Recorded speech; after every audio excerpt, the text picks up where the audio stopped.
मैं आज सुबह एक वीडियो स्क्रॉल कर रहा था इंस्टाग्राम में और मुझे एक वीडियो मिला जिसमें एक टीचर हैं जो पढ़ाती हैं, आई गेस पीएससी वगैरह की तैयारी करा रही हैं और किसी गवर्नमेंट प्रिपरेशंस की। और उन्होंने एमबीए चाय वाला का वो मजाक उड़ा रही थी।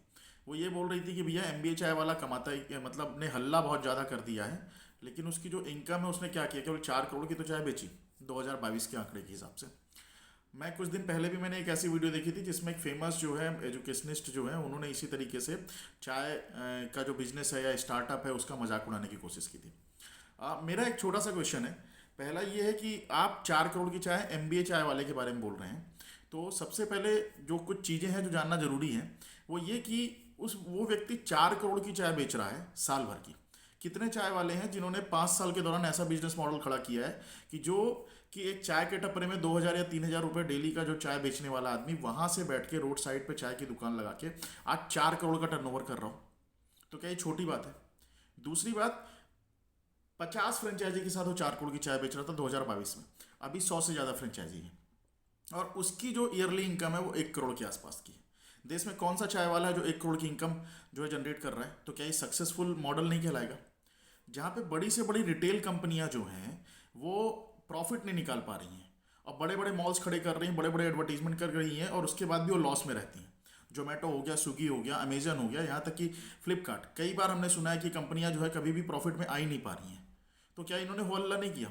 और उस बीच में एक लड़का जो है वो रोड साइड पे चाय की दुकान लगाकर जो है यहाँ तक पहुँचता है कि वो जो है 1 करोड़ तक 4 करोड़ का टर्नओवर कर रहा है।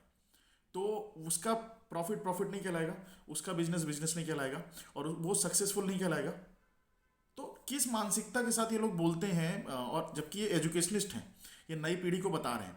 तो कभी ये पलट के बताएंगे कि जिस गवर्नमेंट एग्जाम की तैयारी कर रहे हैं उसमें कितने लाखों कितने करोड़ों जो है लैक्स एंड लैक्स स्टूडेंट बैठते हैं और उसके बाद उनका सक्सेस रेशियो क्या होता है, कितनी सीट्स निकलती हैं? यहाँ तो सालों साल बीत जाते हैं। 5 साल में एक रोड साइड पे एक चाय लगाने वाला व्यक्ति जो है वो 4 करोड़ का बिजनेस खड़ा कर देता है और वो इनको छोटी बात लगती है, उसका ये मजाक उड़ाते हैं कि यार उसने तो हल्ला कर दिया। और चाय वो यूट्यूब से लेकर हर जगह पर अगर उसकी टोटल इनकम निकाली जाए तो एक दिन की इनकम उसकी 1.5 से 2 लाख रुपए की है। कौन से चाय वाले ने जो है इतनी इनकम जनरेट की?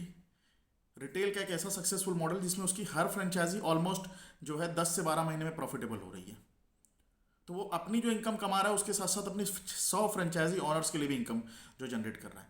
इतना बड़ा डिस्ट्रीब्यूशन मॉडल। आप देखते होंगे कि आपके शहर में जो है लोग पीढ़ियों से अपनी दुकानें करते रहते हैं और एक दुकान से वो 2 दुकानें नहीं खोल पाते। और उस बंदे ने, उस 25 साल के लड़के ने जो है वो रोड साइड से अपना चाय की दुकान स्टार्ट करके उसने 100 से ज़्यादा फ्रेंचाइजी खड़ी कर दी 6 सालों के अंदर। ये छोटी बात है? तो मैं सोच रहा था कि ये लोग इतना टारगेट क्यों कर रहे हैं। तो समझ में आया कि यूथ जो है ना वो धीरे धीरे स्टार्टअप की तरफ जा रहा है, धीरे धीरे कोशिश कर रहा है कि भैया हम जो है नौकरी की तैयारी करते हैं, पता चलता है एग्ज़ाम साल साल भर नहीं आते, 2 2 साल नहीं आते, 5 5 साल एग्ज़ाम नहीं निकलते हैं। एग्ज़ाम पेपर होते भी हैं तो उसके रिजल्ट्स नहीं आते, कई बार स्टे लग जाता है अलग अलग विषय की वजह से, और लोगों की उम्र निकल जाती है, घर वालों के पैसे प्रॉपर्टी ज़मीनें सब बिक जाती हैं, लेकिन बेटा जो है ना आईएएस बन पाता है ना आईपीएस बन पाता है। ठीक है? तो कभी ये टीचर्स बताएंगे कि मतलब कभी ये भी बोलने की कोशिश करेंगे, ये अपना भी सक्सेस रेशियो बताएं कि जब लाखों करोड़ों लोग जो हैं एग्जाम में बैठते हैं, स्टूडेंट्स बैठते हैं, उसमें कितना सक्सेस रेशियो है, कितनी सीटें निकल रही हैं। तो यूथ अगर स्टार्टअप करे तो ये उसका मजाक उड़ाएंगे, यूथ अगर ग्रोथ करे तो इसका मजाक उड़ाएंगे, यूथ अगर 5 साल में इतनी बड़ी ग्रोथ कर रहा है तो उसको ये छोटा करके दिखाएंगे। मतलब इनके पास केवल मजाक करने के अलावा कुछ भी नहीं है। थोड़ा सीरियसली सोचिएगा। मुझे तो बहुत ज़्यादा, मैं गुस्सा तो नहीं कहूँगा, लेकिन मुझे इनके ऊपर हंसी आ रही है, ऐसे टीचर्स के ऊपर हंसी आ रही है, ऐसे एजुकेशनिस्ट के ऊपर हंसी आ रही है जो इस तरह की जो है बातें करते हैं। अब आप इसको किस तरीके से लेते हैं आप खुद बताइएगा। जनरली मैं फाइनेंस से रिलेटेड वीडियोस बनाता हूँ, बट ये बिजनेस से रिलेटेड चीज़ है, स्टार्टअप से रिलेटेड चीज़ है। ठीक है? तो मुझे ऐसा लगा कि मुझे इस पर बोलना चाहिए। Thank you.